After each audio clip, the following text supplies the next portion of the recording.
Hi guys, आपके बच्चों के पास बहुत सारे टॉयज़ हैं बट वो उन टॉयज़ के साथ नहीं खेलता, वो बोर हो जाता है, उसको मज़ा नहीं आता। ऐसा क्यों होता है?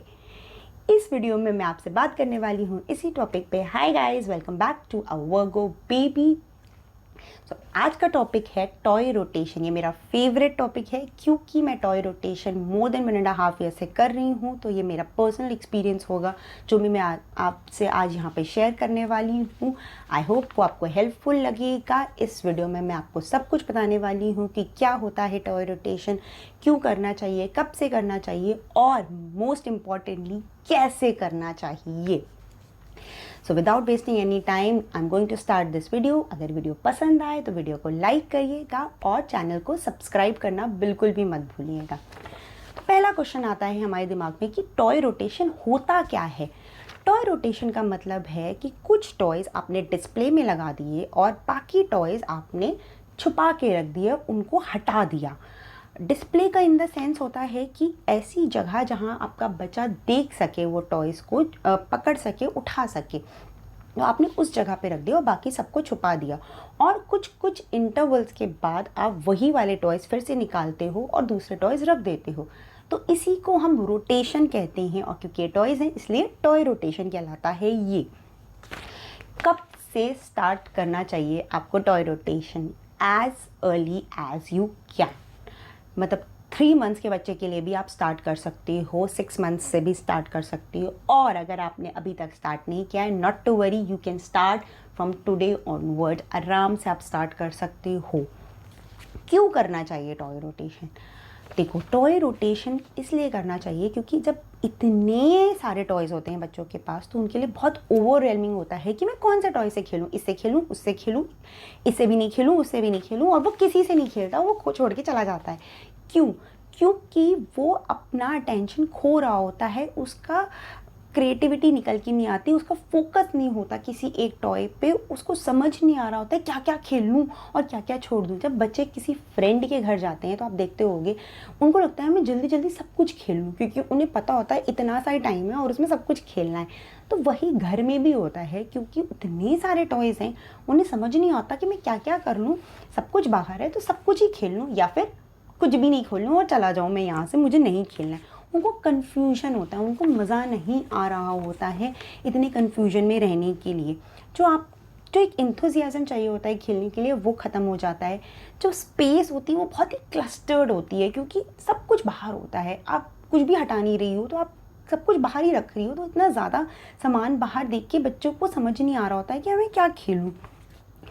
इसलिए आपको टॉय रोटेशन की ज़रूरत है कि आपकी स्पेस जो है वो डीक्लस्टर रहे, आप थोड़ा सा ऑर्गेनाइज रहो, बच्चों को सामान समझ में आए कि ये सारी चीज़ें मुझे खेलनी हैं। वो अपनी क्रिएटिविटी से एक टॉयज़ को थोड़ी देर तक खेलें और नए नए तरीके ढूंढें उस टॉय से खेलने के लिए। इसीलिए ओपन एंड टॉयज़ बहुत अच्छे होते हैं। इसमें मैंने एक अलग वीडियो बनाया है, अगर आपने वो नहीं देखा है तो प्लीज़ जाके वो पहले देखें। आपको आइडियाज़ मिलेंगे कि कैसे ओपन एंड टॉयज़ आपको ख़रीदने हैं। बच्चों की इंथुजियाज़म, क्रिएटिविटी, फोकस को बढ़ाने के लिए टॉय रोटेशन होता है। अगर 10 टॉय डिस्प्ले पे हैं तो उन्हें समझ में आता है कि इन्हीं से खेलना है मुझे, और वो नए नए तरीके से उनको जोड़ के खेल भी लेते हैं। ऐसा नहीं है कि कोई उनको प्रॉब्लम होती है उसको खेलने में। नेक्स्ट क्वेश्चन आता है, कैसे करें toy rotation? How to do it? First of all make a list कि आपके पास क्या क्या टॉयज़ हैं। सारी चीज़ों की आप एक लिस्ट बना लो, जो भी टॉयज़ हैं, जो भी वर्कशीट्स हैं, एक्टिविटीज़ हैं, DIYs हैं, जो कुछ भी है आपके पास, आप पूरी एक लिस्ट प्रिपेयर कर लो। थोड़ा टाइम लगेगा इसमें लेकिन बहुत हेल्पफुल रहेगा, माइंड माय वर्ड्स।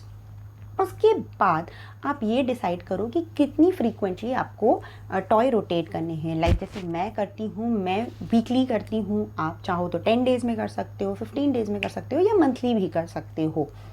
तो आपने डिसाइड कर लिया कि आपको, लाइक मैं अपना बताऊंगी, 7 डेज़ में मुझे रोटेट करना है। मंडे टू सैटरडे या मंडे टू संडे तक मैं संडे को रोटेट करती हूँ। तो संडे को रोटेट करना है मुझे, तो मेरे पास सपोजिंगली लिस्ट में 40 चीज़ें आ गई हैं। तो मैंने सोच लिया कि इस मंथ में 40 चीज़ें मुझे कवर करनी है। तो मैं 10-10 का ग्रुप बना लिया 4 वीक्स के हिसाब से, और उसको डिवाइड कर दिया। कैसे डिवाइड करेंगे, अब आपको सोचना है कि क्या क्या चीज़ें आप इसमें इंक्लूड करो। इंक्लूड करने के लिए सपोजिंगली अल्फ़ाबेट है, तो आपके पास 4 तरीके के अल्फ़ाबेट हैं या 3 तरीके के अल्फ़ाबेट है, तो आपने हर को एक एक वीक में डाल दिया। नंबर्स हैं तो आपने वैसे ही नंबर्स को डाल दिया। पजल्स हैं कुछ, तो आपने पजल्स को लाइक सपोजिंगली 7 पजल हैं तो आपने 2 पजल एक वीक में डाल दिया, 2 एक में एक ही डाला और लास्ट वीक में फिर से 2 डाल दिया। तो इस तरह से आपको डिसाइड करना है कि क्या क्या चीज़ें आपको उसमें डालनी है। एक जैसी 2 चीज़ें कभी भी मत डालना। सपोजिंगली आपके पास 2 एनिमल पजल्स हैं तो दोनों एनिमल पजल एक ही वीक में मत डालो, एक ही टॉय रोटेशन के टाइम पे मत डालो, वो नेक्स्ट वीक में डाल देना। नहीं तो फिर वही हो जाएगा कि एक जैसी चीज़ें हैं अनटिल अनलेस आप थीम बेस्ड टॉय रोटेशन कर रहे हो। थीम बेस्ड क्या होगा कि एनिमल्स के बारे में सपोजिंगली टॉय रोटेशन है तो सारी चीज़ें एनिमल से रिलेटेड बाहर आएंगी। एनिमल पजल्स हैं, एनिमल्स फिगर्स हैं, एनिमल्स के बारे में वर्कशीट्स हैं, जो भी चीज़ें हैं आपके पास वो सारी बाहर आएंगी, वो थीम बेस्ड रोटेशन पे आएंगी। अदर देन दैट आप नॉर्मल रखो कि वही जो 4 चीज़ें थी वो 4 वीक्स में डिवाइड करके डालो कि कुछ वर्कशीट्स हो गई, कुछ म्यूज़िकल टॉय हो गया, कोई ओपन एंड टॉय हो गया, कोई पज़ल हो गया, कोई एजुकेशनल चीज़ हो गई। तो इस तरह से आप एक अच्छा सा सैलड बना के उसको वहाँ पे प्रेजेंट करो और बाकी सारी चीज़ें आप वहाँ से हटा दो, छुपा दो। ऐसी जगह छुपाओ जहाँ बच्चा नहीं देख सके, नहीं तो जो ये पर्पस है वो फुलफ़िल नहीं होगा। आपको छुपाना ही पड़ेगा, तभी उसको मज़ा आएगा खेलने में भी।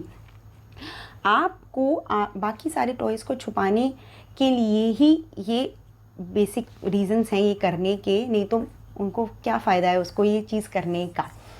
आपको लगेगा कि हेल्पफुल है या नहीं है, ये बहुत हेल्पफुल है। बच्चों को पुराने टॉयज़ उनके नए लगने लग जाते हैं क्योंकि वो एक इंटरवल के बाद बाहर आते हैं। ये कैसे हेल्पफुल है, क्योंकि जब बच्चा सपोजिंगली आपने एक वीक में वो टॉय निकाला और नेक्स्ट मंथ की फर्स्ट वीक में फिर से निकाला तो वो पूरा 21 डेज़ उसके पास वो टॉय नहीं था, जो उसको वापस से जब दिखा तो उसको बहुत नया लगा कि ये क्या है, ये तो वापस से नया आ गया मेरे पास कुछ। तो उनका एंथुजियाज़म बरकरार रहता है, उनका फोकस रहता है, वो क्रिएटिव हो जाते हैं कि टॉयज़ को बहुत तरीक़ों से खेल के।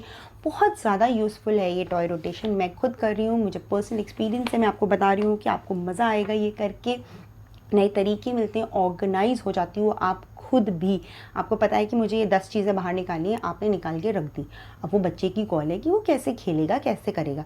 कुछ चीज़ें आप प्लान भी कर सकते हो, नहीं तो लेट इट बी, आप छोड़ भी सकते हो कि उनको अपने आप करने को दे दो।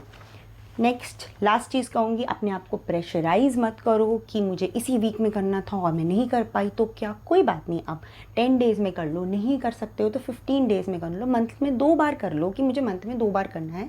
स्टार्टिंग में, जब आप स्टार्टिंग में कर करके यूज्ड टू हो जाओगे तो आपको खुद ही मज़ा आने लग जाएगा और आप खुद ही करने लग जाओगे कि मेरे बच्चे को इतना मज़ा आ रहा है तो मुझे थोड़ा सा एफर्ट डालना है 15-20 मिनट्स का। और उसके बाद जब चीज़ें सेटल हो जाएंगी तो अपने आप को प्रेशराइज़ मत करो, थोड़ा थोड़ा करके करना शुरू करोगे तो आपको खुद भी बहुत मज़ा आएगा। आई होप ये वीडियो आपको हेल्पफुल लगा हो, क्योंकि मुझे खुद को ये कॉन्सेप्ट बहुत हेल्पफुल लगा और पूरा specially lockdown and this year also मुझे ये कॉन्सेप्ट बहुत हेल्पफुल लगा। बहुत वर्कआउट किया है मैंने इस कॉन्सेप्ट पे और मेरी बेटी ने बहुत ज़्यादा इन्जॉय भी किया है। उसको पता है कि हर मंडे को एक नया सेटअप मिलेगा। मंडे मॉर्निंग्स मेरी सॉर्टेड होती थी because of this concept only, क्योंकि वो उसमें बिजी होती थी कि नया है तो कुछ देखने को नया नया मिल रहा है वापस से। तो आई होप आपके बच्चों को भी पसंद आएगा। अगर पसंद आएगा तो प्लीज़ मुझे कमेंट सेक्शन में ज़रूर बताइएगा। I will be happy to know this. Till then see you in my next video. Take care, bye bye.